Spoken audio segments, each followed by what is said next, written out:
영어 실력만 향상되는 게 아니라 이러다 정말로 인생이 바뀔 것 같다. 무한도전 김태호 PD 강력 추천. 통역사 출신 영어 독학의 신이 알려주는 궁극의 영어 마스터 비법. 영어책 한 권 외워봤니? 영어책 한 권이 통째로 복사됩니다. 영어책 한 권 외워봤니? 위즈덤 하우스.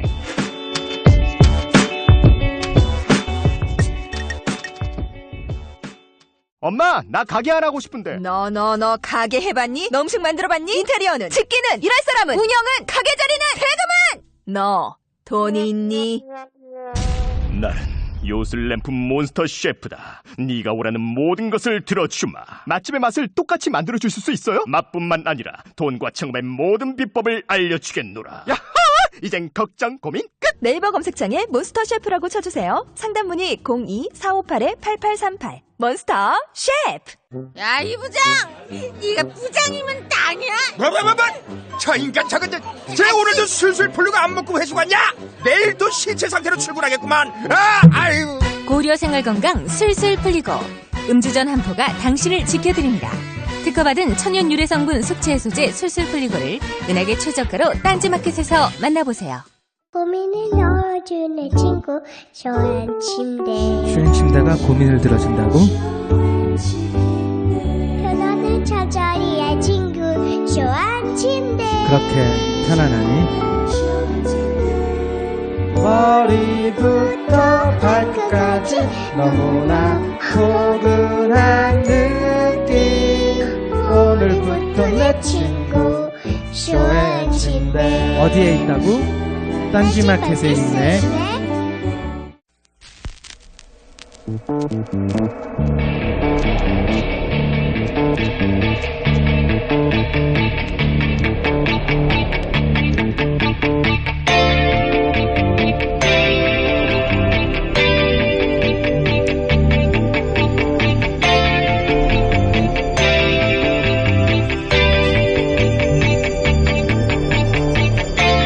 안녕하세요, 김호준입니다.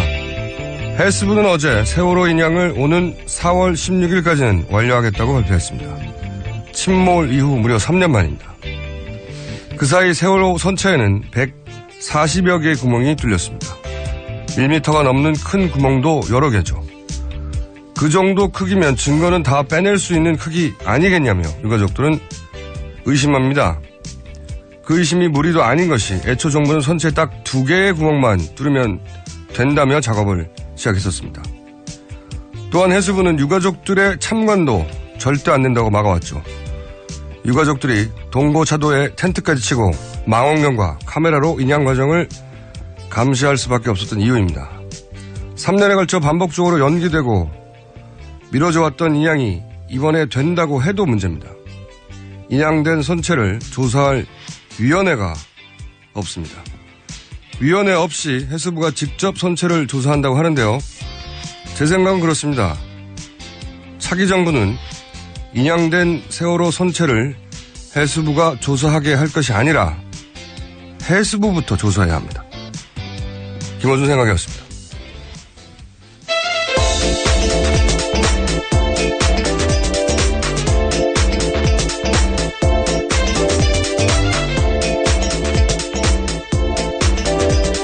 시사인의 김은지입니다.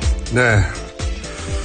저희가 계속해서 이제 박 전 대통령이 아프실 예정이라고 보도해 왔는데, 관련 뉴스가 어제 쏟아졌어요. 그죠? 네.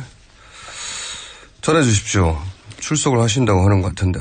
네, 검찰특별수사본부가 박근혜 전 대통령에게 다음 주 화요일인 21일 9시 반으로 서울중앙지검으로 출석하라고 소환 통보했습니다.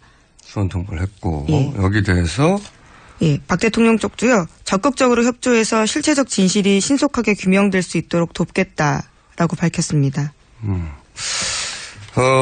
저는 안 아프실 예정으로 바뀌신 것 같아요. 안 아프신 예정으로. 건강을 회복하신 건가요? 그렇죠. 이게 이제 뭐 조사를 잘 받겠다, 성실히 협조하겠다, 이런 말을 했기 때문이 아니라, 뭐 언제나 안 그랬나. 그 말은 사실은 의미가 없고, 그렇게 말해놓고 항상 막판에 안 했으니까요. 제가 주목하는 거는 유영하 변호사의 자택 등장이에요. 제가 이 주목하는 이유는 뭐냐면, 유 변호사가 등장한 시점을 생각해 보시면 검찰서 국면 처음 맞이했을 때 작년 11월에 처음 등장했잖아요. 그러면서 이제 여성의 사생활이라고 하는 뜬금없는 키워드를 꺼내서 공전의 히트를 쳤죠. 근데 이분이 다른 변호사들하고는 다르게 다른 변호사들은 박 전 대통령을 아예 만나지 못한 걸로 보이는데 변호인단에도 불구하고 유 변호사는 박 전 대통령과 특수관계란 말이죠. 이 문고리 3인방과 인연이 깊다. 네. 라는 이야기가 있고 이혜원 의원이 그런 얘기를 했죠. 네. 아주 오래됐고 관계가 깊다. 그리고 2007년 이명박 박근혜 당시 경선 때 BBK 문제 터졌을 때 미국에 수감돼 있던 김경준 씨를 만나러 간 게 바로 유 변호사였었고 그리고 이제 공천도 받아서 지난번 공천 때 12년 공천 때는 군포였던가요? 거기 출마했었죠. 네네. 근데 이번에는 떨어지셨죠?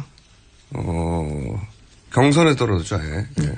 그 지역 유세만 당시 박근혜 전 대통령이 3번 이상 했을 정도로 특별한 각별히 챙겼던 관계란 말이죠. 그래서 이번 탄핵 국면에 문고리 3인방이 이제 청와대를 나간 이후로 그 자리를 대체하는 그러니까 박 전 대통령 이 발음이 너무 어렵네요.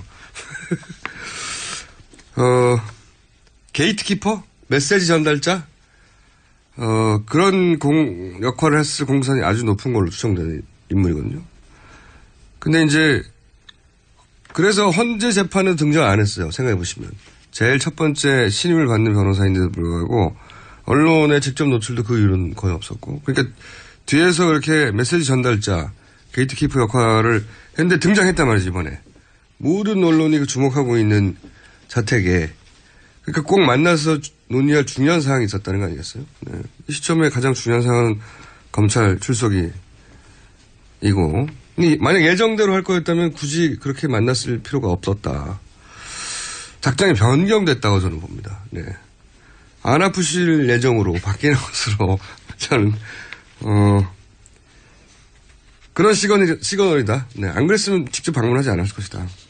네, 유 변호사 지난해 말에 나왔던 보도 보면요. 박 대통령이 계속해서 자리 챙겨주고 싶어 했습니다. 국정원 그렇죠. 2차장이나 기조실장 자리에 계속 올렸는데 최순실 씨가 커트했었죠. 그때 다른 사람이 결국 되고 했었던 게 기억이 납니다. 그런 보도가 있었죠. 예. 근데 이제 커트할 사람도 없고 그러니까 아마 가장 가까이 갈 수 있는 변호인단 측에서는 변호인단이 아니라 다른 부분을 다 통틀어서 가장 가까이 갈 수 있는 메시지 전달자 역할을 했을 것 같은데 서석구 변호사하고 김평우 변호사는 아웃됐잖아요. 네, 변호인단에 이름을 올리지 못했습니다. 그러니까 이제 기존 전략이 기존 대응 전략이 잘못됐다라고 아마 변호인단 내에서 회의를 했던 것 같고 그러면서 이제 기조를 정하고 그 기조를 가지고 이제 만나러 간 거겠죠. 네. 안 아프셔야 될 것 같습니다. 이렇게. 네, 적극적으로 형사 정관들도 찾는다고 하는데요. 네. 생각보다 쉽게 찾아지지 않고요. 그리고 최재경 대검 중수부장에 있었던 최재경 전 청와대 민정수석에게도 합류 제안했는데 본인이 고사했다고 합니다. 참여하기 어렵죠. 왜냐하면 변호인단이 그동안 한 행태를 보면 같이 도매급으로 넘어갈 수도 있거든요. 근데 그런 기조를 바꾼 것 같고요. 그러니까 이제 아마 어제 서석구 변호사, 김평호 변호사가 그 모더스고 찾아가셨잖아요. 그때 거절당한 게. 네네, 그제. 예. 예, 미리 전화를 안 해서가 아니라, 예. 본인이 아마 아웃됐다는 이야기를 듣고. 어필을 하러 간 건가요? 예. 어필이라기보다는 모르죠. 그동안 자신이 왜 그렇게 했을 수밖에 없는지 설명을 갔든지 그랬을 텐데, 듣기 싫다! 이렇게가 아니었겠는가. 굳이 거기까지 왔는데 안 만날 이유는 없잖아요. 예. 자. 하여 저는 안 아프실 예정으로 건강을 회복하시는 예정으로 기운이 바뀌었다 이제는 그럼 21일 출석할 가능성이 높아졌다고 보시는 아주 거죠? 아주 높아졌다고 봅니다. 그냥 이 말만 기사만 나왔으면 저는 여전히 아프실 예정으로 봤을 텐데 유영아 변호사의 자택 방문은 시그널이 완전히 바뀐 거다. 이건 굳이 가야 될 필요가 있었거든요. 네, 모든 언론이 봐도 그래서 안 아프실 예정으로 이제 이게 다 이제 아프실 예정일 수 있었는데 친박 의원들이 첫날부터 밑밥을 뿌리잖아요. 몸이 안 좋으신 것 같다고. 그래서 저희도 아프실 예정인 것 같다고 마중 밑밥을 뿌렸지 않습니까? 예. 여기 밑밥론 1장 1절에 써있거든요. 밑밥에는 밑밥으로 상대하라. 네. 자, 그러니까 제가 결국은 박 전 대통령의 오늘 반음 사는 날이거든요. 목요일 아침. 건강 회복에 큰 기여를 한 사람으로 저는 기록되길 원합니다. 건강하셔야죠. 예, 조사받는 게 쉽지 않거든요. 자, 그래서 다음 화요일에 안 아프실 예정으로 저는 바꿉니다. 자, 다음 뉴스 전해주십시오. 네, 청와대가 지난해 9월 이후부터요, 문서 파쇄기 26대 샀다라는 JTBC 보도가 있습니다. 최순실 씨 사건이 불거진 이후부터 집중적으로 이루어졌다는데요.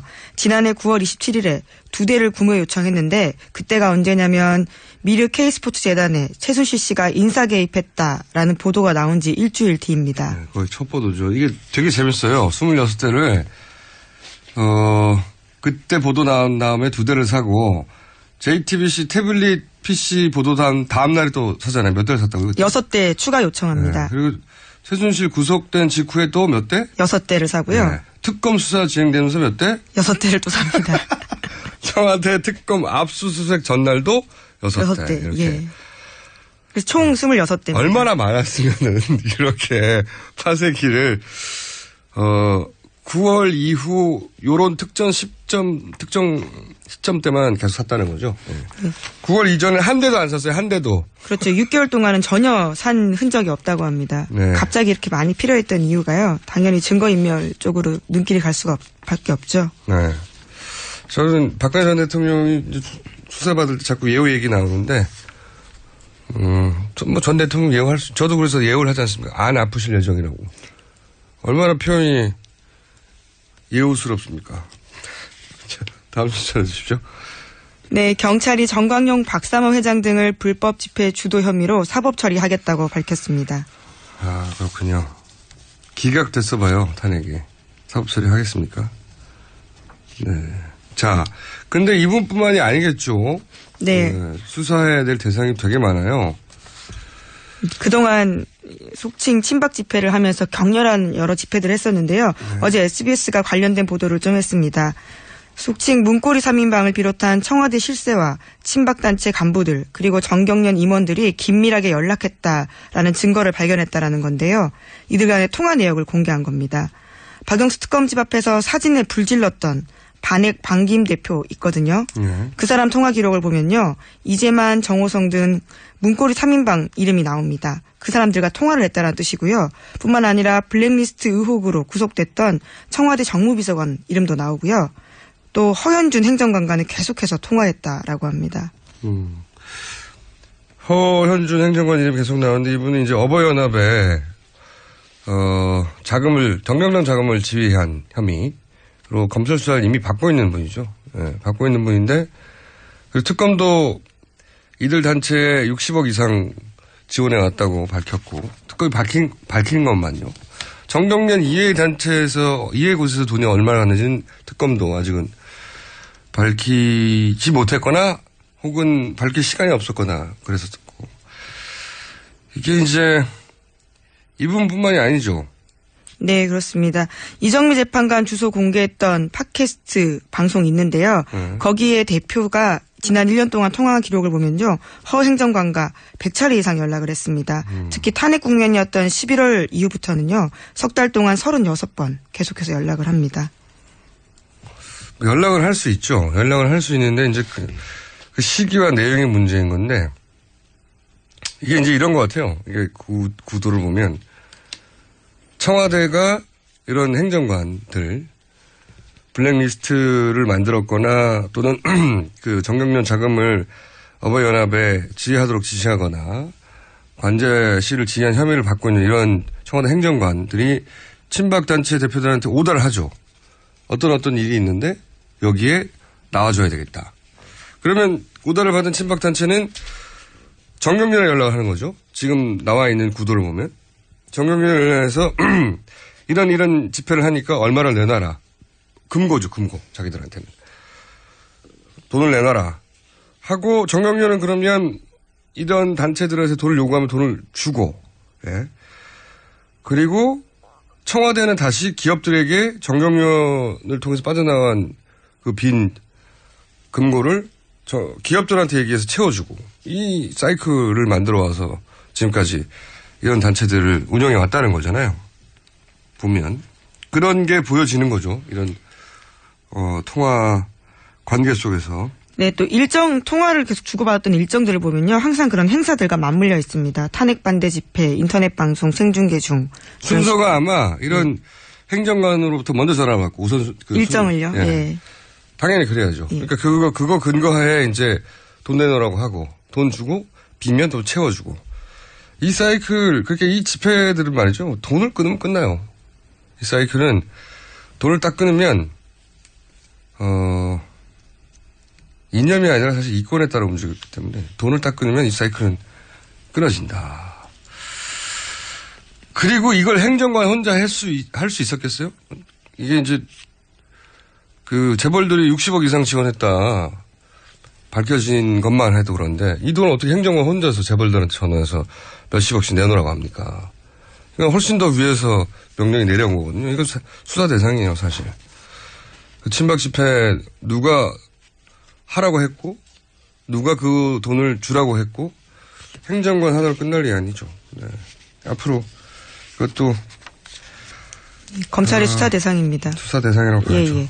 허 행정관 같은 경우에는 박 대통령 탄핵이 인용되던 날요. 자신의 페이스북에다가 신에게는 아직도 12척의 배가 있습니다. 라는 이순신 장군의 말을 인용해서 올리기도 했거든요. 아직도 무슨 행동을 하는지에 대해서는. 배는 12척 있을 수 있죠. 네. 본인이 이순신이 아닐 뿐입니다. 자, 다음 뉴스는요. 네, 대선 날짜가 5월 9일 화요일로 확정됐습니다. 황교안 대통령 권한대행이 어제 임시국무회의를 다시 소집해서 대선 날짜를 확정한 건데요. 그리고 자신은 대선에 나가지 않겠다라고 밝혔습니다. 야권에서는 아쉬워하겠어요. 네. 야권에서는 오히려 안타까워한다는 이야기가 들려요. 심상정 대표는 아예 이 방송 나오셔서 그런 취지 이야기를 하셨던 걸로 아는데요. 나는 좋아한다고. 아니 이분이 이제 보수 중에서 지지율도 높긴 하지만 확장성의 관점에서 이제 그 나쁜 뭐라고 그러죠? 좀 단어가 생각 안 나요. 지금 오늘 아침은 멍한 날이라 나와서는 안 된다고 하는 거부감도 가장 높은 분 중에 한 분이었기 때문에 네, 비호감도. 네. 네. 그래서 이 표가 어디로 갈까요? 어디로 갈 거라고 보십니까? 아무래도 보수 쪽으로 우선 가지 않을까 싶은데요. 꼭 그렇지가 않아요. 이게 표가 참 묘한 게 예를 들어서 한 15% 정도를 유지하던 황권한 대행의 표가 예를 들면 지금 그 바로 뒤에 있는 홍준표 도지사한테 다 갈 것 같잖아요. 그래서 홍준표 도지사가 지금 3% 이런 수준인데 갑자기 18%가 될 것 같죠. 절대 그렇지가 않습니다. 표라는 게. 이 표는 예를 들면 절대 안 갈 것 같은 정반대에 있는 것 같은 문재인 전 대표한테도 가고요. 안희정 도지사한테도 가고 이재명 가장 반대편에 서 있을 것 같은 이재명 골고루 흩어져요. 안철수 대표한테도 가고요. 유승민 전 대표한테도 가고요. 다 가요. 그래서 아마도 모든 후보들이 적게는 1%에서 많게는 한 3% 정도씩 아직 여론조사 나오지는 않았지만 상승할 것이고 물론 홍준표 도지사가 좀 더 많이 받겠죠. 다른 후보들이 2% 정도 받으면 홍준표 도지사는 한 3%, 4%. 그러니까 확 다 가져가지 않는다는 거예요. 표심이라는 게 좀 이상합니다. 네. 포기하는 사람들도 생기는 것이고. 그래서 갑자기 황권한 대행을 한 번에 대체하는 한 15%짜리 보수 후보가 탁 등장하기는 어렵습니다. 네. 시간이 지나면 또 어떻게 될지 모르지만. 네, 지금 당장 김황식 전 총리 이름도 오르내리고 있습니다. 정치권에서는요. 네, 오늘 오후에 여론조사 나올 테니까 한번 보죠. 네. 하지만 한 번에 다 받아가지 못한다. 자, 다음 뉴스는요? 네, 어제 아침 원내 3당, 자유한국당, 국민의당, 바른정당 원내대표가 모여서 5월 대선 때 개헌 국민투표를 함께하기로 합의했다라고 합니다. 개헌 전선을 만들려고 하는 거죠. 네, 지금 워낙 야당세가 강하니까 민주당세가 강하니까 연대할 수 있죠. 연대할 수 있는데 이제 특별한 이슈가 없으니까 개헌으로 전선을 만드는 건데 이거는 제가 보기엔 굉장히 어려울 거라고 봅니다. 선언을 할 수 있죠. 선언을 했다는 게 마치 5월 9일 날 개헌 국민투표도 함께 하는 것처럼 들릴 수는 있는데 그냥 선언을 한 겁니다. 선언을. 예, 당장 발의조차 사실 힘듭니다. 150석 유지하기가 쉽지가 않거든요. 네. 일단 통과시킬 법이 없어요. 법이 있어야 통과시키죠. 발의를 해야 되고 그리고 20일 이상 공고해야 되거든요. 20일 이상 공고하고 나면 발의가 되고 난 다음에 20일 이상 공고해요. 예. 그러면 4월이란 말이죠. 예. 그리고 나서 60일 이내 의결해야 되는데 그리고 나서 또 국회 의결한 이후에 30일 내에 국민투표니까 언제 해요 이게. 대선 끝납니다. 네. 게다가 200명 이상이 그 의결해야 단일화도 없지만 현재 의결해야 통과가 될 수 있거든요. 네. 네. 그러면 민주당이 최소한 30명 이상 거기에 동의해줘야 되는데 민주당의 소위 개헌파들조차 당장 그럴 이유가 없는 거죠. 지금 민주당은 높은 지지율을 유지하고 있으니까 여기 동참할 이유가 없고 또 하나는 국민의당 입장에서 국민의당은 이제 자유한국당과 손을 잡게 되는 셈이 된단 말이죠. 거기에 대한 거부감이 또 있어요. 국민의당 지지층 사이에. 하지만 이 선언은 그러니까 선언적인 의미가 있는 거죠. 이런 선언을 하고 소위 3지대 만들 테니까 여기 모여달라고 하는 정치적 선언인 거죠. 실제 개헌이 당장 되는 건 아닌데 당장 개헌된다고 생각하시는 분들도 있는데 그건 아니다. 네. 네, 실제로 중앙일보가 오늘 아침에 나온 보도 보면요. 민주당 개헌파 속칭 의원들 전부 전수조사했는데요. 36명 중에 29명이 반대했다라고 합니다. 그럴 이유가 없으니까요. 예. 네.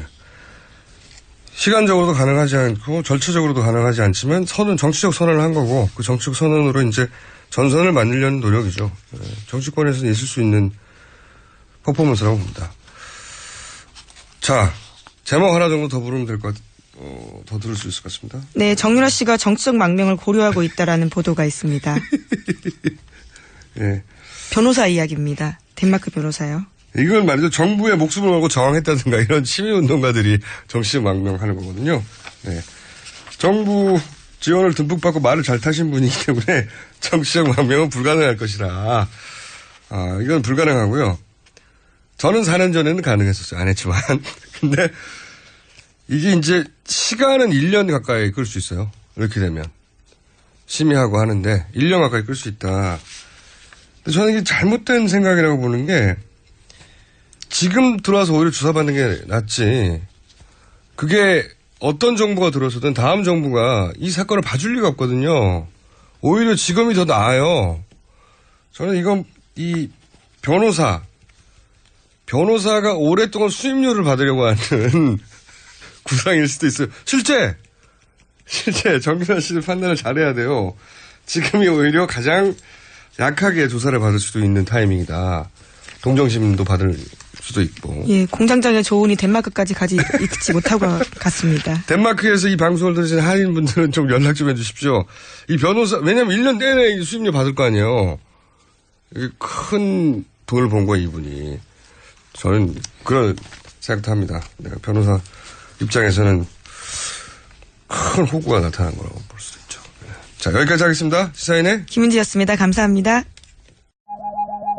굶고 뛰고 땀 빼고 다 해봤다. 그래봐야 소용없었다. 다이어트는 결국 먹는 게 문제다! 동결건조 채소와 곡물, 단백질, 그리고 효소와 비타민, 미네랄로 만든 다이어트 전용 그린 스무디로 하루 한두 끼만 바꿔 드세요. 검색창에서 비타샵을 검색해주세요. 아무도 묻지도 따지지도 않고 가입하셨다고요? 보험은 너무 어려워요. 걱정 마십시오. 마이보험 체크가 도와드립니다. 1800-7917 마이보험 체크로 지금 전화 주세요. 1800-7917 이미 가입한 보험이나 신규 보험도 가장 좋은 조건을 체크해서 찾아드립니다. 인터넷 한글 주소 마이보험.com 또는 카카오톡에서 아이디 검색 마이보험을 친구 추가하여 상담하실 수 있습니다. 여성 여러분, 골반이 삐딱하면 허리가 아파요. 아랫배가 나와요. 골반이 바로 서야 건강도 아름다움도 바로 섭니다. 바디로직을 입으세요. 토크밴드의 입체적인 탄력이 틀어진 골반을 바로잡습니다. 간편하고 확실한 골반 교정 타이즈. 바디로직. 삐딱한 남성 골반에도 역시 바디로직. 바디로직의 효과를 못 느끼셨다면 100% 환불해드립니다. 자세한 환불 조건은 홈페이지를 참조하세요.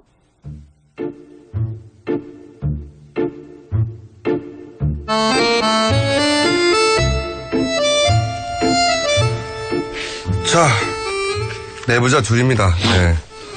다 아시죠? 네. 바른정당의 김성태 사무총장님 나오셨습니다. 예, 안녕하세요. 김성태입니다. 아직도 사무총장이신가요? 얼마 하지 않을 것 같아요. 아니, 지도부가 다 사퇴하는 분위기라서. 그러니까 다음에, 지도체제, 예. 비상대책위원회나 어떤 기구가 만들어지면은, 저도. 던질 평의원으로 다시. 자, 더불어민주당에 아무런 직책은 없지만 가장 잘 나가는 안민석 의원 나오셨습니다. 네, 안민석 의원입니다. 네. 눈빛이 오늘 초롱초롱 하시는 걸 보니까 뭔가 수류탄 같은 거 들고 오신 것 같은데요? 제가 이번에. 네. 들고 오셨구나. 제가 독일에서. 예. 독일 동포 한 분 어르신을 만났어요. 그분이 80년대부터 최순실을 이제 도왔던 분인데. 네. 이 어른께 제가 이렇게 물어봅니다.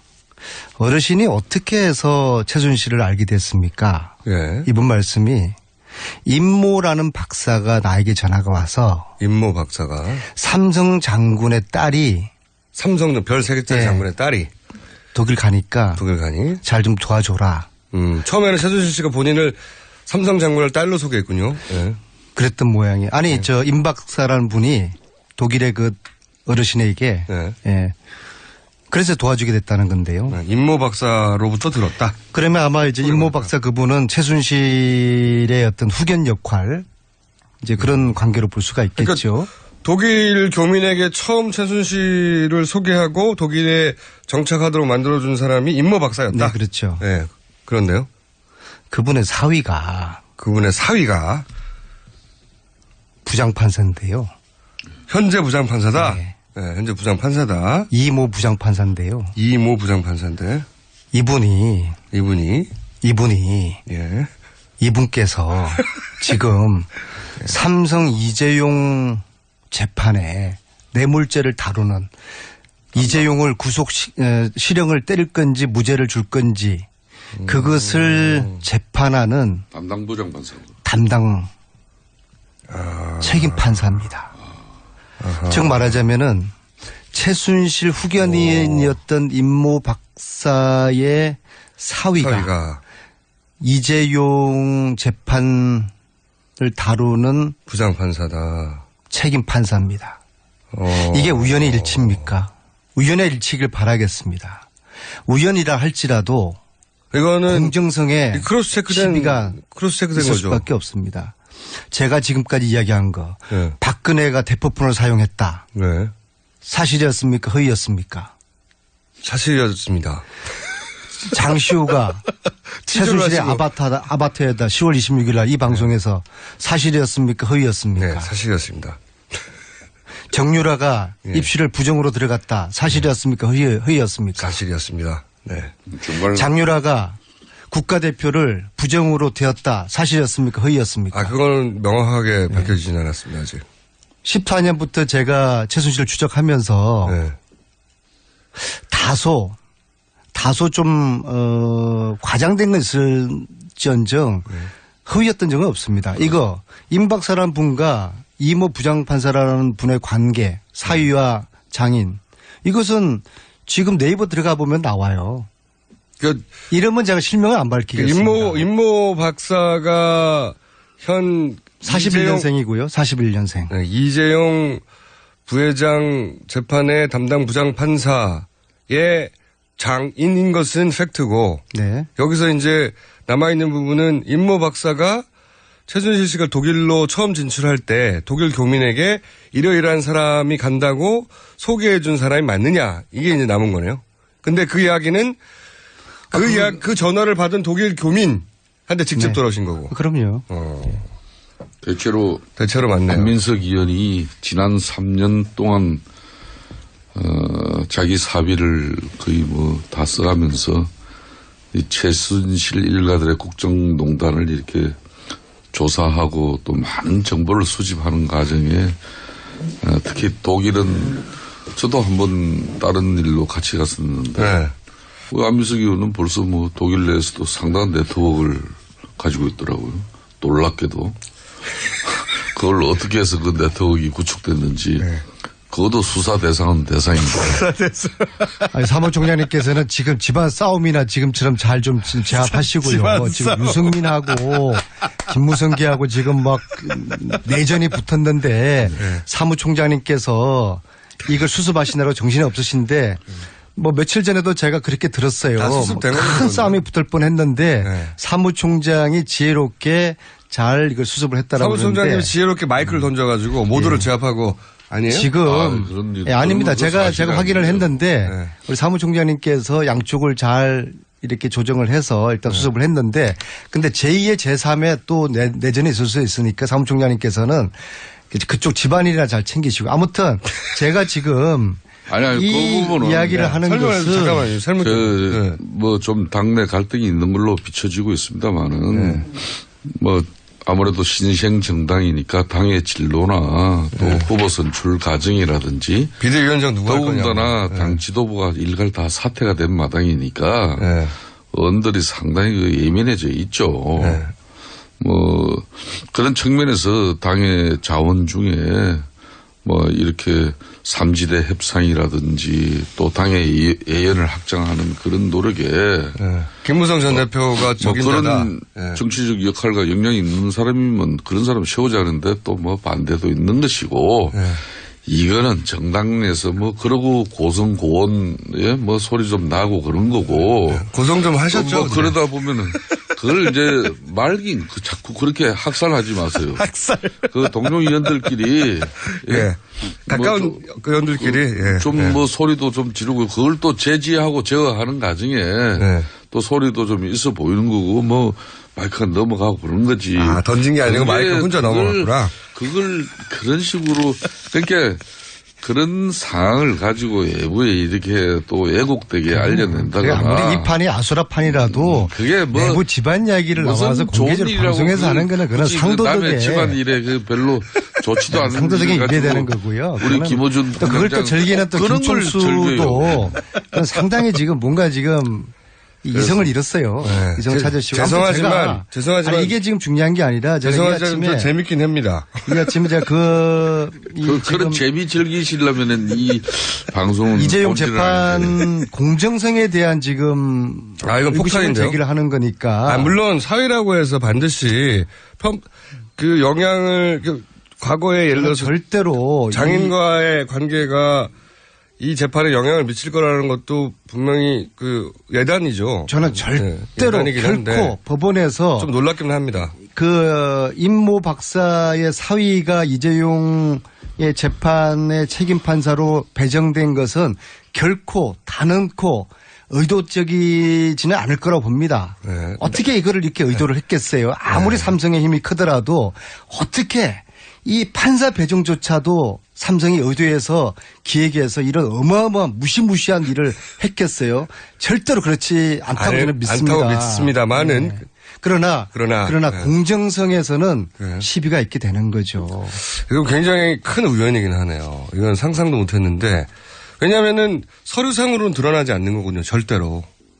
서류상으로 임모 박사가 최순실 독일 정착을 위하여 최초로 도와준 그 교민에게 전화했던 양반이다 하는 게 서류상에 드러날 리가 있나요? 이 게이트 국면에 순간순간에 저에게 영감을 주는 애들이 있어요. 세월호 애들입니다. 이거 역시도 정말 이런 사실을 제가 어떻게 확인하겠어요? 제가 독일을 가서 그런 어른을 만났고 우연히 그 얘기를 듣게 됐고 또 어떻게 제가 지난주 금요일 날 이재용 1차 심리가 불공정했다는 보도를 우연히 보게 됐어요. 그 보도에 나타난 부장판사 이름이 1심. 지난주 금요일 했잖아요. 지난주 금요일 날 이재용 부회장의 공판이 이미 시작됐어요. 네, 그렇죠. 네, 시작됐는데 그 1심에서 말들이 좀 있었죠. 그렇죠. 네. 그래서 기사에 보니까 부장판사 이름이 이모 판사인데 네. 나 들었던 이름인데 그래서 그 확인을 해보니까 임모 박사의 사위 그 이름하고 일치하더라고요. 그 우연히 알아요. 그럼요. 진짜 섬뜩한 거죠. 이거는 오로지 안민석 의원은 촉 하나로 아니죠. 영감이죠. 저는 영감. 네. 시호를 맞춘 거라든지 유라 관련된 거라든지 순간순간 제가 텍사스 사막에 숨어 있는 간호장교 조대를 어떻게 찾았겠어요. 어떻게 찾으셨어요? 진짜 순간적인 영감이었어요. 텍사스가 막 떠올랐어요 머릿속에. 그러니까 이건 말로 설명이 안 돼요.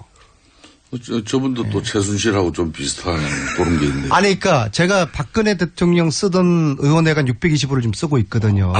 그래요? 박근혜 대통령이 받아야 될 우주의 길을 제가 받는 것 같아요. 그런 그 우주의 길은 좀 정의로운 묻지 마세요. 지금 정의로운 우주의 길을 말하는 거네요, 그죠? 자신은. 그렇죠. 이거 불의와 맞서는. 야, 이건 정말 의외의 커넥션이네요.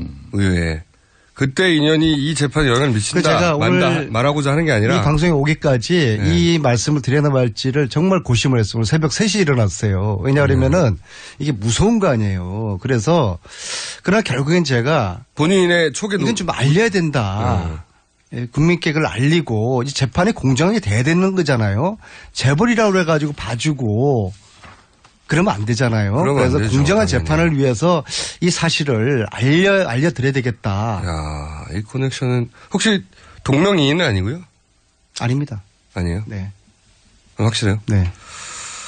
아마 이제 의원님이 이렇게 얘기했으니까 기자들의 취재가 잇따르겠네요. 네. 정의로운 기자들이 잘 취재를 해 주시길 바라겠습니다. 자, 그건 그거고요. 바른정당의 이제 그러면 비대위원장은 빈 채로 가는 겁니까? 당분간? 그 부분은 정상적인 정당 체제로는 지도부가 일괄 총괄 사태가 되면은 바로 비상 조직인 비대위가 꾸려져서 누군가 데려오잖아요, 보통. 외부에서 영입할 수도 있고 내부에서 이렇게 채울 수도 있는데 그 부분이 지금 현재 불투명해졌어요. 그러니까 당내 사정은 이제 후보 선출을 위한 그 경선 관리 일정이 얼마 안 남았으니까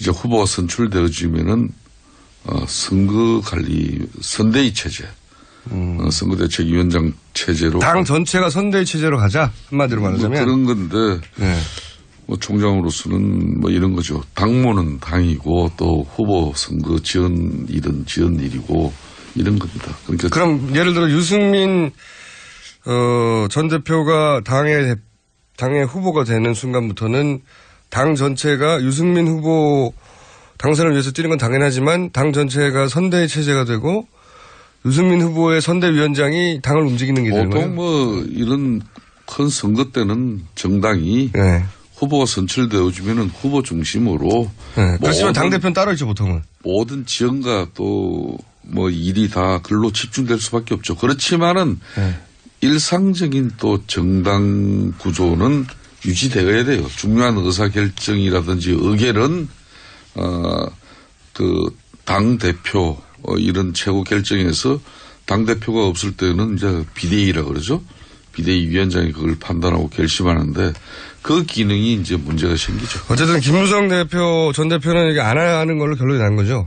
제가 볼 때는 김무성 전 대표는 이분은 박근혜 전 대통령 탄핵 이후에 자신의 정치적 의미를 크게 이제 찾지 않는 것 같아요. 할 일 다 보면은 일단 이 국면에서 할 일 다 했다. 본인으로서는 말 그대로 백의종군이라는 게 자신으로는 정치적인 어떤 그런 욕심이나 또 정치인으로서 가지는 그런 뜻, 야심을 다 버린 것 같아요. 어떻게 보면. 저렇게 훌륭한 사무총장이 있는 최소한 이 국면에서는 버린 것 같다는 거죠. 그러니까 이 대선 국면에서는. 의원들 중에는 사실상 새누리당에서 이렇게 바른정당으로 탈당할 때는 거의 3분의 2 넘는 많은 의원들이 거의 한 70, 80% 해도 과언은 아니죠. 김무성 전 대표를 상당히 신뢰하면서 따라왔다고 과언이 아닌데 막상 이분이 사실상 박근혜 대통령 탄핵 이루어지고 난 이후로는 목표 의식을 잃어버렸어요? 굳이 뭐 목표 의식이라고까지 단정 규정하지는 않습니다만은 좀 자신의 정치적 어떤 그런 뜻이나 뭐 의지 이런 게 안 보여요 별로. 그러니까 그분을 많이 신뢰하고 따랐던 뭐 이 동료 의원들은 바른정당이 지금 지리멸렬하잖아요. 그래서 좀 흔히 말하는 삼지대 협상도 고문으로서 거기 가서 참여하고 누굴 만나고 이런 모습보다는 바른정당의 실질적으로 당력을 가지고 흔히 말하는 당권을 가지고 책임 있게 나서는 거하고는 하늘 땅 차이거든요. 그리고 이제 뭐 자유한국당이든 여기 탄핵 찬성한 의원들을 다시 영입해 오는 그런 여러 가지 노력이라든지 이런 사실상 김무성이라는 사람 한 사람 나서면은 기자들이 따라 붙는 숫자가 달라져요. 그럼에도 불구하고 본인이 그런 일들을 극구 이렇게 거부하고 전면에 나서 물론 모르겠어요. 전체 우리 바른정당 의원들이 뜻을 하나로 모아서 요청하면 또 상황은 달라질 거라고 보는데 막 그것도 용이치 않고 그러다 보니까 뭐 그런 측면에서 본인이 의지를 별로 안 가져요. 김무성계는 사실상 와해되고 있는 중입니까? 사실상 바른정당은 김무성계 없습니다. 제가 단호하게 이야기합니다. 사무총장님은 김무성계를 저도 오늘 이 방송을 통해서 이제 분명히 밝힙니다. 바른정당은 개파 개보 있어서는 안 됩니다. 제가 3년 전에 정말 박근혜 정권에서 어렵게 용기를 내서 박근혜 대통령이 지지하지 않는 그런 주로는 항상 저렇게 이야기하는 거예요. 개파 없다. 이번에 분명히 선언합니다.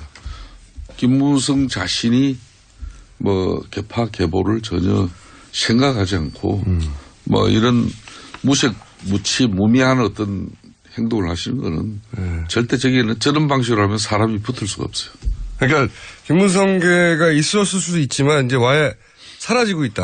와해라기보다는 본인이 대통령 탄핵 이후에는 어떠한 뭐 정치적인 그런 행위 자체를 생각지 않고 있는 거죠. 자, 그럼 이 기회에 김성택에 출범하나요? 탄생? 그건 제가 말씀드려줘야죠. 예. 어떻게 보십니까? 제가 뭐 바른정당의 나무 집안일이라 가지고 언급하고 싶지는 않지만 언급 많이 김성태 사무총장이 계시기 때문에 관심을 안 가질 수가 없는데요. 이 내부는 김성태 사무총장을 비대위원장으로 앉히면 다 깔끔히 끝나는 건데 그런 신의 한 수를 아무도 모르는 것이죠. 이게 참 미스터리지 않습니까? 저렇게 훌륭한 분이 사무총장에 계시는 바른정당이 지지율을 5%를 넘지 못하고 있는 게 이게 희대의 미스터리 아니겠습니까? 근데 바른정당이 이 난국을 헤쳐나가기 위해서는 박쥐 아세요? 박쥐? 박쥐 정당에서 탈피해야 되는 거예요. 박쥐가 낮에는 내발 동물이고 밤에는 저 새라고 그러는 거 아닙니까? 아니, 도와주신다고. 합리적 개혁을 지향한다고 그래가지고 바른정당이 순실당으로부터 뛰쳐나와 놓고서 어제는 순실당하고 개헌하자고 또 손잡고 개헌한다는 이야기는 순실이당을 부활시켜주겠다는 거거든요. 이렇게 박쥐정당이 되니까 국민들이 바른정당을 바른정당, 박쥐정당 발음도 비슷하네요. 그러니까 박쥐정당 되면 안 되는 거예요. 그래서 대통령 사법 처리하라고 그러시고 최순실 재산 몰수하라고 그러시고 국가개혁하자고 그러시고 이게 지금 합리적인 보수정당의 길입니다. 끝까지 들어야 되는 거예요. 끝까지 들어야 돼요. 봐요. 제가 가만히 있으니까 그냥 박쥐정당으로 규정짓고 저는 동료위원회에 대한 엄청난 아무리 방송이지만은 아니 어제 왜 그 순실이당하고 손을 잡으셨어요? 그 부분은 지금 현재 이제 정권 탈환을 목전에 둔 이제 민주당 입장에서는 솔직히 별로 좀 탐탁치는 않죠. 왜 그런가 하면은 뭐 국민의당, 바른정당, 자유한국당 이렇게 해서 한 150석이 넘게 개헌 발의를 할 수 있기 때문에 발의까지 할 수 있죠. 그러면은 사실상 200석이면은 이제 되는 겁니다. 요건이 갖춰지는 건데 그런 측면에서 우선 문재인, 안철수 두 후보가 공식적으로 이걸 반대하는 입장을 표명하고 있기 때문에 사실상 개헌 실행 가능성은 거의 사라지고 있다고 보도 저는 간이 그렇죠. 아니라고 봅니다. 네. 대선 전에 개헌은 현실적으로 쉽지 않아요. 그런데 왜 순실이 당하고 아무리 개헌을 하자고 뭐 그러셨어요. 재적 3분의 2 이상의 찬성을 필요로 한다고 하지만은 저 개인적으로도 자유한국당을 좀 뭐 이 대선 과정에서 지금 자유한국당 내에서도 좀 이런 순실이 세력을 좀 지원했던 그런 허리 마르는 인사들과 뭔가 순실이 당으로 결별을 하고자 순실이 세력이 아니라 순실이 당으로 그냥 표현 사석에 사시던 그런 노력을 표현을. 하고 있는데 그렇게 되면 웬만큼 정리가 돼요. 그럼 그 정리된 세력들과 이 개헌 추동 세력으로 우리가 연대를 해도 되는데 뭐 사실상 자유한국당에는 지금 이 사람 저 사람 다 있잖아요. 그러니까 그 지적을 하는 건데. 아니 근데 지금은 개헌이 아니라 개혁이 방점인데요. 지금 보세요. 이 스튜디오에도 한 10분 정도가 있는데 개헌이 대통령 중심대도 되고 의원 내각제일 수도 있고 의원 집정부일 수도 있는데 사람들은 다 틀려요. 국회의원 300만 명마다 다 틀려요. 이것을 2달 후에 개헌이 가능합니까? 이거는 그러니까 저는 뭐 전선을 만드는 슈퍼맨도 하지 못할 일을 지금 하자고 나서는 것은 결국엔 다른 노림수가 있는 것이고 오해의 여지가 있을 수밖에 없는 거죠. 정말 말하자면은 이제 안 될 것 같으니까 정권을 이제 못 잡을 것 같으니까 나눠 먹고 보자는 이제 그런 거예요. 그런 아주 불순한 의도가 있죠. 이게 바로 최순실식입니다. 이게 명분은 좋죠. 아니 개헌해야 되죠. 누가 반대합니까? 근데 그 속에 이제 사익이 있는 거예요. 당리당략이 있는 거예요. 이런 식으로 최순실을 닮아가면 안 되고요. 벌써 우리 안민석 의원의 이제 톤 자체가 달라졌어요. 이제 벌써 집권당 그 사선으로서의 딱 스탠스가 잡히네 벌써 보니까. 네? 아니 근데 문제는 이 아직까지는 와중에 좋아요. 문재인 대통령이 예? 문재인 전 대표가 대통령이 되고 난 이후에 아니 그럼 우리가 안희정이 후보가 될 수도 있어요. 되고 난 이후에 지금 안민석 의원이 그런 이야기를 한다 그러면 안철수 대표가 이해가 돼요. 그런데 분명히 아직까지 지금 더불어민주당은 야당이에요. 그것도 제1야당이에요. 제1야당이 벌써로 이 집권당의 사선 의원처럼 딱 이렇게 말씀하시면은 그거는 안민석 의원이 지금까지 걸어온 그런 길하고는 맞지 않죠. 그거는 좀 반성하실 용의가 없어요? 예? 아니 왜 개헌을 거부해요? 그분은 개헌을 이 최순실에 의한 국정농단의 이 교훈은 뭐예요? 저항적 대통령 이 권력을 갖다 이제 분산시켜서 87년 낡은 군더더기 옷을 입고 뭐 이 대통령 한 사람이 그냥 최순실 같은 이런 사람들에게 놀아나는 거 이걸 아니 개헌을 하지 말자고 헌법을 개정해서 했습니까? 고치자는데 그걸 반대하면 어떡해요? 최순실식으로 풀지 말자는 겁니다. 내년 지방선거 때 그때 개헌을 하면 되는 것이고요. 개헌을 찬성하긴 찬성한데. 그리고 어제 그 시점이 뭡니까? 아 개헌은 찬성하죠. 근데 시점이 문제인데 어제 시점이 한교안이가 불출마 또 하지 않습니까? 이제 보수 쪽에서는 반기문도 이렇죠. 한교안도 이렇죠. 패가 없는 거예요. 완전 이제 자포자기 상태에서. 홍준표 도지사 있잖아요. 홍준표 도지사. 뭐 그분 되면 저희들은 뭐 속으로 땡큐죠. 근데 그러니까. 지금 자포자기 상태에서 되지도 않은 일을 이렇게 툭 던져가지고 이게 국민들은 안중에 없는 거죠. 국민들도 5천만이 개헌의 방식에 대해서 다 틀려요. 이걸 어떻게 5월 9일 날 이걸 개헌 투표를 합니까? 이야기만 해봅시다. 그래도 명색이 일국의 대통령이 탄핵된 이 시점에 한국을 개조해내지 않으면은 또 다음에 어려워요. 역대 대통령들이 선거 전에 개헌 약속 다 철저하게 국민들 앞에 그 강하게 공약하고 약속해놓고 막상 대통령 당선되고 난 이후에 이 제왕적 대통령제의 이 한의와 기쁨, 예?